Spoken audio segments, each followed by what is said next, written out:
नमस्कार दोस्तों, टेक्नीशियन तपन YouTube channel में आप सभी दोस्तों को स्वागत है। आज कुछ नया सीखते हैं। दोस्तों, आप सभी दोस्तों को और फ्रेंड को ये बात मालूम है कि हम ऑनलाइन क्लास भी देते हैं। अभी जो आप ये लिस्ट देख रहे हैं, ये जून मंथ का लिस्ट है। इसमें जो जो डेट आपका लिखा हुआ है उसी डेट में ही ऑनलाइन क्लास होता है और ये एक मंथली ऑनलाइन क्लास का लिस्ट है। हर मंथ में आपका क्लास जो है वो चेंज होता रहता है। जून मंथ में सबसे ज्यादा जो क्लास हो रहा है वो ईओटी क्रेन का, कि बारीकी से एक एक पॉइंट के बारे में नॉलेज बना सकते हैं और बनाना भी चाहिए। किस लिए बनाना चाहिए? जब आप प्रैक्टिकल में काम कीजिएगा तो कभी भी आपको कुछ दिक्कत नहीं होगा। इसके लिए दोस्तों, मैं अपना यूट्यूब चैनल में प्रैक्टिकल वीडियो प्लस डायग्राम भी डालता हूं और ऑलरेडी बहुत सा फ्रेंड के पास जो आपका ईओटी क्रेन का पीपी पैनल है, जिसको प्रोडक्टिव पैनल बोलते हैं, इसका ड्राइंग भी है। तो जिस तरह से देखिएगा, मैं इंटरलॉकिंग के बारे में आप लोगों को समझाया हूं, सेम टू सेम आपका मैच हो जाएगा। और आज मैं आप लोगों को प्रैक्टिकल में समझाऊंगा कि जब आप ईओटी क्रेन में काम कीजिएगा तो पीपी पैनल में किस टाइप से इंटरलॉक दिया जाता है। जब आप किसी प्राइवेट कंपनी में और इंडस्ट्रियल में इंटरव्यू देने जाइएगा तो आपसे जो जो क्वेश्चन पूछता है उसके बारे में किस तरीका से आपको आंसर देना है और बेटर किस तरह से एक्सप्लेन करना है। इसमें जो जो आपका क्वेश्चन आ जाता है कि जो आपका प्रोडक्टिव पैनल है इसका काम क्या है, प्रोडक्टिव पैनल का उपयोग हम लोग क्यों करते हैं। इस जगह में अगर प्रोडक्टिव पैनल को हटा के एक एमसीसी भी लगा देंगे, मोल्डेड केस सर्किट ब्रेकर, तो क्या दिक्कत होगा।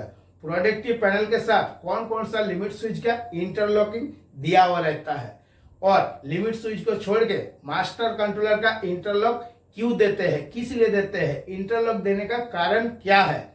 आज जब आप इस प्रैक्टिकल वीडियो को देखिएगा तो आपके अंदर में जो जो डाउट है वो भी क्लियर हो जाएगा। नमस्कार फ्रेंड्स, आज हम लोग प्रोटेक्टिव पैनल के बारे में बात करेंगे। प्रोटेक्टिव पैनल ईओटी क्रेन का मेन पैनल होता है, जो कि प्रोटेक्टिव पैनल ईओटी क्रेन में सेफ्टी के लिए इस्तेमाल किया जाता है। ठीक है फ्रेंड्स, आज हम लोग प्रोटेक्टिव पैनल के बारे में जानेंगे, पावर सप्लाई के बारे में, किस तरीके से आता है सप्लाई, कैसे सप्लाई आ रहा है, उसके बारे में जानेंगे। ठीक है फ्रेंड्स, इसको बोलते हैं प्रोटेक्टिव पैनल और इसमें क्या क्या कंपोनेंट इस्तेमाल किया जाता है। इंडिकेशन लैंप है, आर फेस का, वाई फेस का और बी फेस का। ये इंडिकेट करता है कि हमारा तीनों फेस सप्लाई आ रहा है या नहीं। अभी देखते हैं, ये मीटर लगा हुआ है जिसमें कि आप अगर प्रैक्टिकली में बारीकी से देखेंगे तो VAF लिखा हुआ रहता है। VAF मतलब वोल्टेज, एम्पियर और फ्रीक्वेंसी। तो वोल्टेज को, एम्पियर को और फ्रीक्वेंसी को आसानी से देख सकते हैं कि हमारा वोल्टेज आ रहा है या नहीं, सप्लाई लोड कितना हो रहा है क्रेन का, सब उसमें देखेंगे। अभी फ्रेंड्स, ये जो हैंडल है ये इस पैनल को ऑफ करने के लिए या ऑन करने के लिए हैंडल का इस्तेमाल करते हैं। इसमें SFU लगा हुआ है, उसी का ये हैंडल है फ्रेंड्स। इसके थ्रू हम लोग ऑन ऑफ कर सकते हैं। ठीक है फ्रेंड्स, इसको स्विच भी बोल सकते हैं। ऑन ऑफ स्विच मतलब एक स्विच की तरह बिहेव करता है, या कनेक्ट डिस्कनेक्ट। अभी देखते हैं पैनल के अंदर में ये जो केबल है ब्लैक कलर का और ग्रे कलर का। तो ग्रे कलर का जो है वो DSL से आया है और ब्लैक कलर हमारा ग्रे पैनल के लिए इस्तेमाल किया गया है। ये आर फेस है, वाई फेस है और बी फेस है। ये सप्लाई जो है DSL से आ रहा है और यहाँ से RYB ग्रे पैनल के लिए इस्तेमाल किया गया है। तो हम लोग चलते हैं DSL के बाद। ये देखिए, आप देख पा रहे होंगे DSL। तो DSL का फुल फॉर्म होता है फ्रेंड्स डाउन सॉफ्ट लीड, और जो ऊपर में लगा हुआ है DSL के ऊपर में इंगल टाइप का है उसको बोलते हैं DSL, और जो इंगल के ऊपर में जो लगा हुआ है उसको बोलते हैं पावर कलेक्टर। ठीक है, पावर कलेक्टर क्या काम करता है, ये जो इंगल है इसके ऊपर स्लाइड करता है, मतलब कि स्लाइडली चलता है। इसमें फिक्स नहीं रहता है। जैसे एक केबल को हम सप्लाई देते हैं, एमसीबी में सप्लाई देते हैं तो उसको फिक्स कर देते हैं, तो यहाँ पे ये फिक्स नहीं रहता है, ये पावर कलेक्टर के थ्रू मूविंग करता है और इसके थ्रू आसानी से हम लोग सप्लाई को प्रोटेक्टिव पैनल तक लेके जाते हैं। प्रैक्टिकल में आप इंडस्ट्रीज़ में देखेंगे तो आपको इस टाइप को देखने को मिलता है। ये R phase, Y phase, B phase और न्यूट्रल सप्लाई यहाँ से लिया गया है। 4 DSL इस्तेमाल किया गया है। ठीक है फ्रेंड्स, आप देख पा रहे होंगे अच्छे से। 4 है, एक ऊपर है, उसके बाद एक और है, फिर उसके बाद एक और है, फिर एक नीचे में है। मतलब कि ये 4 DSL है। इसके थ्रू हम लोग प्रोटेक्टिव पैनल में सप्लाई लेके जाते हैं। प्रैक्टिकली में आपको इस टाइप को देखने को मिलता है। आप इंडस्ट्रीज़ में जाएंगे तो आप देख सकेंगे, अच्छे से बारीकी से देख लीजिए। RYB और न्यूट्रल 4 बस बार लगा हुआ है। अब चलते हैं फ्रेंड्स पैनल में किस तरीके से सप्लाई का कनेक्शन किया गया है, पावर सप्लाई का। अब हम लोग आ जाते हैं पैनल में जी। जैसे कि आप देख पा रहे होंगे आर फेस है, वाई फेस है और बी फेस है। ये कहाँ हुआ कनेक्ट ना, पावर बस बार में। जो आर, वाई और बी जो है ये पावर बस बार लगा हुआ है एल्युमिनियम का, और रेड कलर का जो है इस पर माउंट किया गया है। ये इंसुलेटर है। ठीक फ्रेंड, अभी ओवरव्यू आप SFU देखेंगे तो इस टाइप को देखने को मिलता है, जो कि आर, वाई और बी और न्यूट्रल इन हुआ है। मतलब जो SFU है ये 4 पोल का है। 4 पोल का मतलब आप अगर प्रैक्टिकली में देखेंगे तो इस पर TPN लिखा रहता है। TPN मतलब 3 पोल और न्यूट्रल। ठीक है फ्रेंड्स, जो SFU का रेंज है मतलब कि एम्पियर रेटिंग वो 200 एम्पियर का है। जैसा कि आप देख पा रहे होंगे लिखा हुआ है, हर एक फ्यूज पे 200 एम्पियर लिखा हुआ है। मतलब 200 एम्पियर का ये SFU है। और यहाँ पे लिखा है देखिए ITF 3F 200 एम्पियर और TPN मतलब 3 फेस न्यूट्रल, यानी 4 पोल का ये SFU है। ठीक है फ्रेंड्स, अभी देखते हैं SFU के आउटपुट से सप्लाई कैसे जाता है। ये देखिए फ्रेंड्स, आप देख पा रहे होंगे SFU का आउटपुट। मतलब यहाँ पे आर फेस है, वाई फेस है और बी फेस है। ये किस तरीके से सप्लाई आगे जा रहा है देखेंगे हम लोग। ये RYB फेस सप्लाई आया लाइन कॉन्टेक्टर में। प्रोटेक्टिव पैनल में एक लाइन कॉन्टेक्टर इस्तेमाल किया जाता है, जो कि एक ऑन ऑफ स्विचिंग का काम करता है कॉन्टेक्टर। इसके लिए हम लोग ड्राइवर केबिन में उस बटन का इस्तेमाल करते हुए 110 सप्लाई देते हुए और कॉन्टेक्टर को ऑन कराते हैं। ओवरव्यू देख पा रहे होंगे कनेक्शन आप कितने अच्छे से किया हुआ है। ठीक है फ्रेंड्स, अब देखते हैं कॉन्टेक्टर जो है लाइन कॉन्टेक्टर, उसके आउटपुट में RYB आउट हुआ है। आउट होने के बाद यहाँ पे काफ़ी सारे वायर आपको दिख रहा होगा। ये वायर जो है जो और भी स्टार्टर होता है, जैसे मेन होस्ट का, ऑक्सिलरी होस्ट का, LT का और CT का। तो जो लाइन कॉन्टेक्टर के आउटपुट का जो बस बार लगा हुआ है उसी से यहीं से जो है कनेक्ट किया जाता है सभी पैनल के लिए। RYB सप्लाई यहाँ से पावर का दिया जाता है। ठीक है फ्रेंड्स, अभी देखेंगे इसमें कुछ इस प्रकार का कनेक्शन दिया रहता है जो कि आप अच्छे से देख पा रहे होंगे। अभी हम लोग देखेंगे इसमें कुछ और भी कंपोनेंट इस्तेमाल किया जाता है जो कि MCB लगे होते हैं, जो आपको यहाँ पे दिख रहा होगा। 2 पोल का MCB लगा हुआ है, 3 MCB लगे हैं। अलग अलग सप्लाई के लिए MCB इस्तेमाल किया जाता है, जैसा कि 440 के लिए, 110 के लिए, 230 के लिए। तो यहाँ पे अलग अलग टाइप का MCB इस्तेमाल किया गया है। और ये जो है ऑक्सिलरी कॉन्टेक्टर है जो कि कंट्रोलिंग के लिए इस्तेमाल किया गया है। आप अच्छे से देख पा रहे होंगे। नेक्स्ट आते हैं, ये है रेड कलर का जो दिखाई दे रहा है, रेड, ब्लैक, ग्रे, ब्लू, ये सब जो है ये वायर कनेक्टर है। इसके थ्रू आसानी से हम लोग केबल को कनेक्ट करते हैं बिना किसी जॉइंट के। मतलब जॉइंट करते हैं तो वहाँ पे खोलने में, कसने में, मतलब कुछ भी काम करने में दिक्कत होता है, इसीलिए कनेक्टर का इस्तेमाल करते हैं। अभी आप देख पा रहे होंगे अच्छे से, ये है कंट्रोल ट्रांसफार्मर जिसका रेटिंग VA में दिया हुआ है। VA मतलब वोल्टेज एम्पियर, जिसका रेटिंग है 2000 VA। अभी यहाँ पे आप अच्छे से देख पा रहे होंगे प्राइमरी लिखा हुआ है, PRIM प्राइमरी।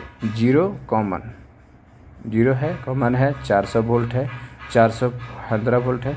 मतलब आपके इंडस्ट्रीज में जितना सप्लाई आ रहा है उसके अकॉर्डिंग हम यहाँ पे कनेक्शन करते हैं। ठीक है फ्रेंड्स, अभी देखेंगे सेकेंडरी साइड। सेकेंडरी साइड में ACC लिखा हुआ मतलब सेकेंडरी साइड है, PRI मतलब प्राइमरी और ACC मतलब सेकेंडरी। तो सेकेंडरी साइड में आपको 0.com मतलब कॉमन सप्लाई और 110 वोल्ट मतलब ये स्टेप डाउन ट्रांसफार्मर हुआ, जो कि प्राइमरी साइड में 440 हुआ, इन हुआ और आउट कर रहा है 110 वोल्टेज AC सप्लाई, जो कि स्टेप डाउन ट्रांसफार्मर कह सकते हैं या कहते हैं, बोला जाता है। स्टेप डाउन मतलब प्राइमरी साइड में वोल्टेज ज़्यादा आएगा और सेकेंडरी साइड से वोल्टेज कम आउट करेगा, तो उसको हम लोग स्टेप डाउन ट्रांसफार्मर बोलते हैं। अभी फ्रेंड्स देख लेंगे ओवरऑल इसमें और भी कंपोनेंट्स इस्तेमाल किया जाता है, जैसा कि ऊपर में आप देख पा रहे होंगे ये स्क्वायर टाइप के जो है रेड कलर का ये CT लगा हुआ है। CT का फुल फॉर्म होता है करंट ट्रांसफार्मर। ये करंट को मेजरिंग करने का काम करता है। इसके सेकेंडरी साइड से 2 वायर आउट होते हैं हर CT से, तो 3 CT लगा हुआ है, तो 3 CT से 6 वायर आउट हुए हैं। और ये मीटर लगा हुआ है। मीटर में क्या, जैसा कि हम लोगों ने बाहर में देखा था स्टार्टिंग में VAF, तो वोल्टेज एम्पियर फ्रीक्वेंसी, तो न्यूट्रल V1 V2 V3 मतलब RYB फेज सप्लाई इन होगा और न्यूट्रल इन होगा, और RYB का जो CT का जो सप्लाई है कनेक्शन है वो इसी मीटर में कनेक्शन देते हैं, जिससे कि करंट मेजरिंग करने में आसानी होती है। और इस मीटर में ऑक्सिलरी सप्लाई देते हैं। अलग अलग तरीके का मीटर इस्तेमाल किया जाता है। अभी यहाँ पे इस्तेमाल किया गया है जिसका रेंज जो है 8 वोल्ट से लेके 230 वोल्ट AC या DC। आप इसमें DC सप्लाई भी दे सकते हैं, AC सप्लाई भी दे सकते हैं, जो कि मेंशन किया हुआ है। इसमें कोई दिक्कत नहीं है। ठीक है, हम लोग यहाँ पे कितना वोल्ट इस्तेमाल कर रहे हैं वो देख लेते हैं। तो ऑक्सिलरी सप्लाई में 2 वायर इन हुआ है, एक 0 वोल्ट जो कि वाइट कलर का वायर है और एक जो है येलो कलर का है जो कि 110 सप्लाई, मतलब हम लोग 110 वोल्ट AC ऑक्सिलरी सप्लाई इस मीटर को दे रहे हैं, इसलिए कि मीटर हमारा ऑन हो सके, जिसका शॉर्ट फॉर्म होता है PP पैनल।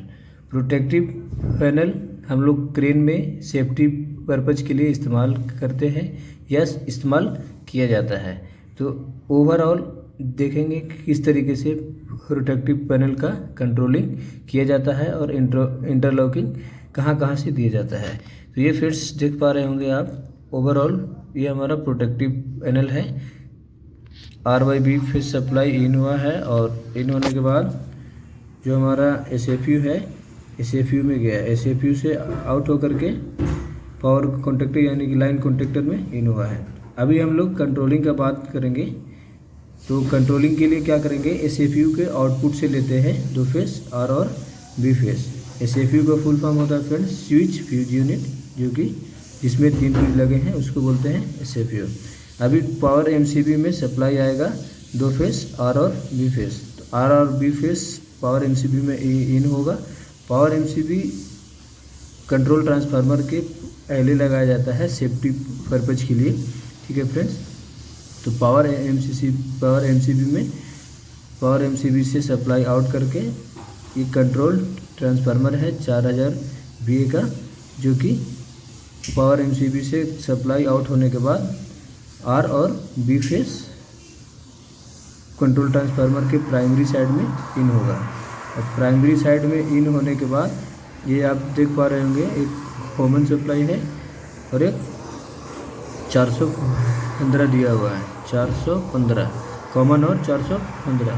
तो ये 400 वोल्ट भी दे सकते हैं, लेकिन आपके इंडस्ट्री में जिस तरीके से सप्लाई आता है उस तरीके से देंगे आप। ठीक है, चेक करके उसके बाद ही आप यहाँ पे कनेक्शन करेंगे। जैसे कि हमारे यहाँ 415 वोल्ट सप्लाई आ रहा है, तो इसके लिए हमने यहाँ पे 415 पे लगाया है। अब देखते हैं फ्रेंड्स सेकेंडरी साइड में। तो सेकेंडरी साइड में क्या आ रहा है, क्या आउट कर रहा है ना 110 वोल्ट AC सप्लाई, जो कि 2 वायर इसमें से निकले हैं, एक कॉमन और एक 110 का। ठीक है फ्रेंड, ये आउटपुट है जो कि हम लोग पूरे EOT ग्रेन में 110 वोल्ट का कंट्रोलिंग किया हुआ है। यहाँ से ही पता चलता है फ्रेंड्स कि हमारे क्रेन में जो है, जिस क्रेन पे हम लोग काम कर रहे हैं उस क्रेन में कंट्रोलिंग सप्लाई कितने का दिया हुआ। ये अब कंट्रोल ट्रांसफार्मर से 110 सप्लाई आउट हुआ। 110 सप्लाई आउट होने के बाद एक कंट्रोल MCB है। कंट्रोल MCB में 110 सप्लाई इन हुआ। 110 सप्लाई इन होने के बाद वहाँ से 110 सप्लाई आउट करेगा तो सबसे पहले हम लोग कॉन्टेक्टर के लिए जो 0 पॉइंट होता है, यानी कि 0 वोल्ट होता है, 0 वोल्ट का कनेक्शन करते हैं। तो MCB से आउट करके 0 वोल्ट जो है वो कॉन्टेक्टर के 80 पॉइंट में कनेक्शन करते हैं। ठीक है फ्रेंड्स, तो ये 0 पॉइंट जो है MCB से आउट हुआ है। आउट होने के बाद जो हमारा पावर कॉन्टेक्टर है, यानी कि लाइन कॉन्टेक्टर है, उसके A2 में, जैसा कि आप RB फेज के बीच में देख पा रहे होंगे, A2 लिखा हुआ है, वहाँ पे कनेक्ट किया गया है 0 वोल्ट। अब फ्रेंड्स देखते हैं 110 फेज सप्लाई कहाँ कहाँ जाता है। तो 110 फेज सप्लाई जो है वो हमारा जो ड्राइवर केबिन होता है, वहाँ पे एक पुश बटन स्टेशन जो होता है वो लगा होता है, जिसमें इमरजेंसी पुश बटन होता है, ऑफ पुश बटन होता है और एक ऑन पुश बटन होता है, जो कि EOT क्रेन का जो मेन पैनल होता है उसको ऑन करने और ऑफ करने के काम में लिया जाता है। तो इमरजेंसी नहीं देके यहाँ पे सिलेक्टर स्विच दिया है। आपको जगह जगह पे अलग अलग तरीके का देखने को मिल सकता है। तो जो MCB है, MCB से फेज सप्लाई आउट हुआ। फेज सप्लाई आउट होने के बाद इमरजेंसी के जो NC टर्मिनल होता है उसके 1 नंबर में इन हुआ। 2 नंबर से आउट होकर के NC उस बटन में इन हुआ। NC उस बटन में भी NC एलिमेंट लगे रहते हैं, जिसका टर्मिनल 1 नंबर और 2 नंबर होता है। NC के 1 नंबर में इन हुआ और 2 नंबर से आउट होकर के जो हमारा ऑन उस बटन है, ऑन उस बटन जो कि पीला वाला दिखाई दे रहा है, इसमें इन हुआ है। ऑन उस बटन के पीछे एक NO एलिमेंट लगा रहता है, जिसका टर्मिनल नंबर 3 और 4 होता है। तो 3 नंबर में इन किए, 3 नंबर में इन करने के बाद 4 नंबर से आउट करेंगे। तो 4 नंबर से आउट करने के बाद फ्रेंड्स जो हमारा मास्टर कंट्रोलर होता है, जो इससे क्रेन को चलाया जाता है, ठीक है, तो जो पुश बटन है, ऑन उस बटन, उसके 4 नंबर से आउट करने के बाद जो मास्टर कंट्रोलर है, मास्टर कंट्रोलर के न्यूट्रल पॉइंट में देंगे। तो देख सकते हैं फ्रेंड्स, यहाँ पे मास्टर कंट्रोल जो है वो सभी न्यूट्रल पोजीशन में किया हुआ है। न्यूट्रल में हमने करके रखा है। ये देख लीजिए 4 master controller, LT, CT, main host और ऑक्सिलरी होस्ट का। इसका जो न्यूट्रल किट होता है, ऑन उस बटन के आउटपुट जो 4 नंबर है वो इसके न्यूट्रल किट में इन होगा और आउट होकर के दूसरे वाले मास्टर कंट्रोल के न्यूट्रल किट में इन होगा। इसी तरीके से चारों मास्टर कंट्रोल में जो है वो सीरीज किया जाता है। सीरीज करने के बाद जो मास्टर कंट्रोल का आउटपुट होता है, मास्टर कंट्रोल से आउट होने के बाद जो हमारा ग्रेविटी लिमिट स्विच होता है, जैसा कि आप लोग देख पा रहे होंगे, ये है ग्रेविटी लिमिट स्विच जो कि सेंटर पुली में लगा हुआ है। ग्रेविटी लिमिट स्विच में NC कॉन्टेक्ट होता है। नॉर्मल पोजीशन में ग्रेविटी लिमिट स्विच का जो कॉन्टेक्ट होता है वो NC होता है। NC मतलब नॉर्मली क्लोज, यानी सप्लाई इन करेंगे तो वो नॉर्मल कंडीशन में सप्लाई आउट करेगा। तो मास्टर कंट्रोल का जो आउटपुट है, न्यूट्रल किट का जो आउटपुट है, यानी कि CT, LT, main host, auxiliary host को सीरीज करने के बाद जो केबल आउट हुआ है उसका केबल ला करके फ्रेंड्स और ये जो ग्रेविटी लिमिट स्विच है इसके किट में इन करेंगे। इन करने के बाद ये जो नॉर्मल कंडीशन में जो रहता है वो NC रहता है। तो इन करेंगे, इन करने के बाद आउट करेंगे। आउट करने के बाद जो है ये देख सकते हैं आप, ये छोटा कुपी है। इससे पहले हमने दिखाया था बड़ा कुपी के बारे में। ये देख लीजिए, ये जो है ये बड़ा कुपी था। अभी देख सकते हैं बड़ा मोटर लगा है यहाँ पे, और ये बड़ा कुपी है जिसको मेन होस्ट बोलते हैं। अभी मेन होस्ट का जो ग्रेविटी लिमिट स्विच था वहाँ से आउट करके और ये ऑक्सिलरी होस्ट के ग्रेविटी लिमिट स्विच में इन करते हैं।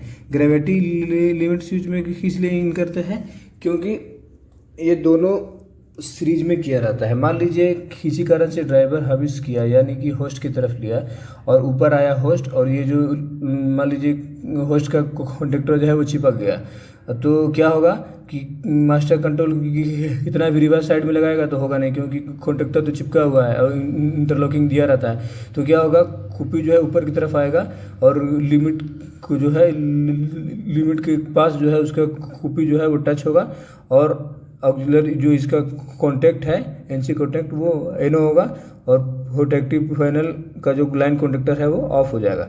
इससे हमें सेफ्टी ये मिलता है फ्रेंड्स कि जो एक्सीडेंट होने वाला होता है वो एक्सीडेंट हो नहीं पाता है, और हमें सेफ्टी प्रोवाइड करता है gravity limit switch main host का और ऑक्सिलरी होस्ट का। तो ऑक्सिलरी होस्ट का जो लिमिट स्विच है वहाँ से वायर फेस सप्लाई आउट हुआ। फेस सप्लाई आउट होने के बाद ये जो कॉन्टेक्टर है, कॉन्टेक्टर के एवन जो आर वाई फेस आपको दिखाई दे रहा होगा, उसके बीच में एक वायर दिखाई दे रहा होगा पतला सा, वो है A1 टर्मिनल कॉन्टेक्टर का, उसमें फेस सप्लाई आउट हुआ है। और वहाँ से एक बार टैप करके ये जो साइड में वो वाइट कलर का दिखाई दे रहा है, ये ऑक्सिलरी ब्लॉक है, इसमें इन हुआ है। और वहाँ से एक केबल आउट करने के बाद ये एनसी उस बटन या फिर एनो उस बटन के इनपुट या एनसी उस बटन के आउटपुट से होल्डिंग का सप्लाई यहाँ लाके कनेक्ट कर देंगे, जिससे कि होल्ड होगा। अब मास्टर कंट्रोल को किसी कारण से अगर ड्राइवर गाड़ी ऑन करेगा उसके बाद तो चलाएगा ही, तो मास्टर कंट्रोल न्यूट्रल पोजीशन से गियर की तरफ जाएगा, स्टेप की तरफ जाएगा, तो क्या होगा, न्यूट्रल का जो कॉन्टैक्ट है वो एनो हो जाएगा, जिससे कि कॉन्टैक्टर ऑफ हो जाएगा। तो इसीलिए फ्रेंड्स जो होल्डिंग है वो दिया जाता है। अभी देखिए किसी कारण से अगर ड्राइवर मास्टर कंट्रोल जो है किसी कारण से अगर लगा देता है, मास्टर कंट्रोल का इंटरलॉकिंग इसीलिए दिया जाता है फ्रेंड्स कि किसी कारण से लगा दिया, अगर बाई चांस भूल गया और होस्ट की तरफ कर दिया, मान लीजिए ये होस्ट का है या सिटी का है, तो क्या होगा, डायरेक्टली जाके ऑन करेगा गाड़ी को, अगर ऑन हो जाएगा तो क्या होगा, सिटी एकदम से 4 स्टेप में है तो जाकर स्टॉपर तोड़ ताड़ के पूरा बाहर लेके चला जाएगा, जिससे एक्सीडेंट होने का चांसेस जो है वो बढ़ जाता है। ठीक है फ्रेंड्स, थैंक यू फ्रेंड्स। दोस्तों, अगर वीडियो देख के आप बेटर तरीके से नॉलेज बना लिए हैं और आपके अंदर में जो जो डाउट आया है, आप ऑनलाइन क्लास ज्वाइनिंग करके एक एक डाउट के बारे में पूछ सकते हैं, क्योंकि ऑनलाइन क्लास जो होता है डायरेक्ट लाइव क्लास होता है। आज के वीडियो के लिए इतना ही। नमस्कार, जय हिंद।